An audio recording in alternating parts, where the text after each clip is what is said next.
Shalom Ouvracha mes amis, on se pose la question aujourd'hui, est-ce qu'on a le droit de manger des chocolats qui sont faits à base de chalav nochri, de lait qui est d'un goy? Alors a priori, c'est pas du lait.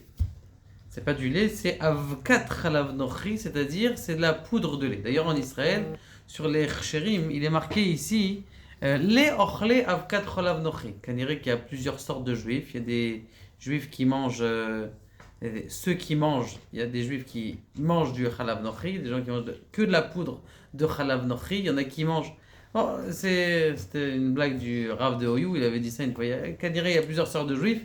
Mais bon, Baruch Hashem, on est tous à la même enseigne, mais en tout cas, on veut savoir est-ce qu'on peut être matière, on peut se permettre de manger et donc des chocolats qui sont faits à base de chalav nochri.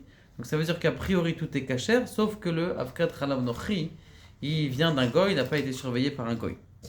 Alors, on va voir c'est quoi les problèmes, quels sont les hétérim, quels sont les interdits. Il y a ici dans le Sefer, comment on appelle ça, le Sefer d'Ivrei Benayahu, il ramène, ainsi que dans le Sefer de Rav Ovadia Yosef bien sûr, et première raison pour laquelle on pourrait permettre, c'est que En Chalav Tameh Matsui Kayom. Il n'y a pas beaucoup, il y a 1000 vaches et il y a un chameau peut-être. Ou peut-être chez les gens qui sont des Arabes, alors eux ils mangent du Chalav de chameau. Donc ça on va dire c'est rare. Donc première éther pour dire que c'est permis.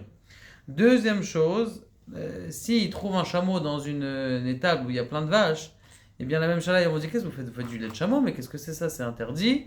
Et donc ils vont mettre un knas. Ça c'est le éther de Rav et Feinstein. Rav Moshe Feinstein. A priori, il y a de quoi parler sur ce hercher, sur ce éther là, parce que a priori le knas en Amérique, il est knas que de $200. Donc pour une firme qui investirait pour un chameau ou un âne, quelque chose comme ça, alors ça lui dérange pas de payer si maximum il se fait attraper de $200. Donc ça c'est deuxième éther. Le troisième éther, c'est de dire que quoi בצירוף, אף המקילים יש להם על מה שיסמכו בצירוף כמה טעמים, חלב שכיום הזה, גם הממשלה לא יעשו, et en plus, bien sûr, c'est qu'on a du mal à faire du avkat chalav nochri, c'est-à-dire après du avkat chalav nochri, on a du mal à faire de la poussière de lait avec du lait qui n'est pas kasher. C'est-à-dire quelque chose d'extraordinaire dans la bria. De là on apprend d'ailleurs qu'Akadosh Baruch Hu, c'est lui qui a fabriqué le monde. C'est que on ne peut faire un fromage uniquement avec du lait qui est kasher. Avec du lait d'un animal qui est kasher. Mais un lait qui n'est pas kasher, on n'a pas le droit. Alors vous allez me dire pourquoi je ne peux pas manger du fromage. La réponse que s'il y a une ta'arovet, il y a un mélange dedans, c'est possible que ça tienne. Ça veut dire que si j'ai 90% de lait qui est kasher, de vache, et 10% de lait qui est du lait de chameau ou du lait d'âne, ça va marcher aussi. D'accord? Et donc dans le fromage, comme il y avait des trous dans le gruyère, il va pouvoir rester des saletés de lait qui n'est pas kasher à l'intérieur et donc ça va tenir.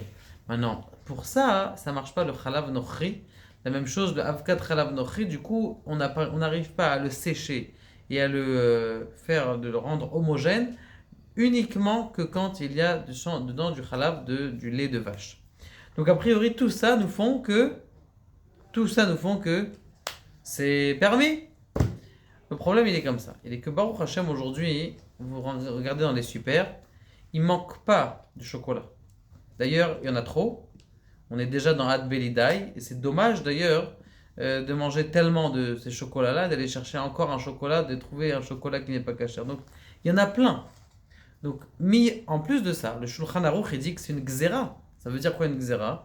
C'est de même qu'il y a une gzera qu'on n'a pas le droit de manger du pain chez un goy.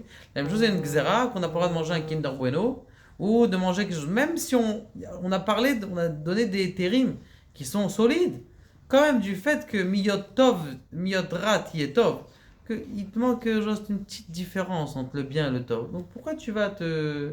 Aujourd'hui, Baruch Hashem, il y a tellement des Nutella kasher et des Kinder kasher et... Ah, tu dis, oui, c'est pas exactement le même goût. Ah, ça va, tu vas pas mourir.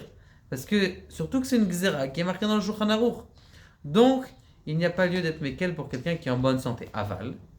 Un enfant qui doit prendre un Nutrilac, qui a un problème, qui est un enfant qui, comment on appelle ça, qui trouve pas quelque chose qui est digeste, un lait qui est digeste, ça va d'ailleurs qu'on va lui permettre. Un monsieur qui a des problèmes et qui est obligé de prendre des composés, comment on appelle ça, des milkshakes qui sont à base de lait qui n'est pas cachère, on lui a demandé de ça de prendre pour sa santé, ça aussi c'est permis parce que Meikaradine c'est permis.